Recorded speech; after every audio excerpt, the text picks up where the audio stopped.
The new export control has led to an increase in the number of license applications. So, how does BIS analyze the new amount of license applications? So, as I mentioned before, the US government already controls the export of certain semiconductor manufacturing equipment. It could take the number of licenses it received last year, for example, as a baseline to actually inform how many licenses it might expect this year. And so it could have taken a certain number and said, okay, well, we received 500 last year, but these new controls that we're developing will encompass a new set of technologies, and therefore, we might expect more license applications. So the U.S. has been watching these markets and has a sense of who's doing what, but at the end of the day, it's an educated estimate. It's not a. The U.S. doesn't have complete visibility into all of the people who are making exports of advanced ICs into China, except through past licenses that are submitted. It's also possible that they're using data on exports that are collected in other agencies.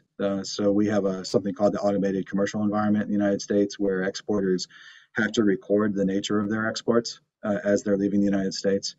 And it's possible that they're using those types of information as well.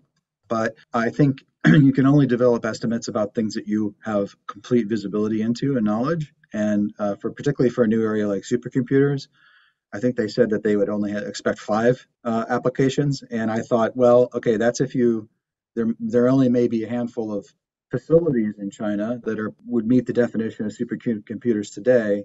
But there's an interesting question as to whether data centers in China would be potentially considered supercomputers.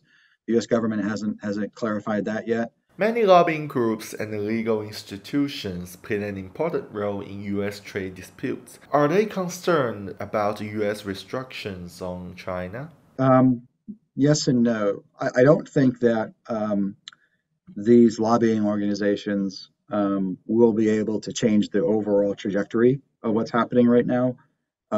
There's very significant concern within the intelligence and defense agencies of the United States about China's rapid rise with respect to its ability to manufacture these, and they see it as a strategic threat. And there's also just widespread bipartisan political support for new controls on China. So Republicans and Democrats, even if there was a change after the midterms coming up, or even in the next election, it were to switch to Republican leadership, I don't think they're going to make any changes with respect to this. So, in terms of the overall policy thrust, I would say no, they're not going to have much effect on that. But the role that some lobbying organizations and trade associations play is further educating the agency about the implications of certain rules. And so I think the biggest role that they may play today is in educating the licensing decision makers. So there's licensing officers, and then there's political people who are asked to kind of weigh in on sensitive applications. They're going to be educating them on what this really means with respect to, for example, a supply chain, right? They're going to be able to come in and say, actually, we can't relocate our manufacturing of this outside of China because there's nowhere else to go right now. And there's a 2-year waiting list to get into that foundry that you guys are interested in us using. So they will be able to potentially come in and educate them on the actual practical implications of the rules. And then at that point, the Department of Commerce might decide to recalibrate its decision making.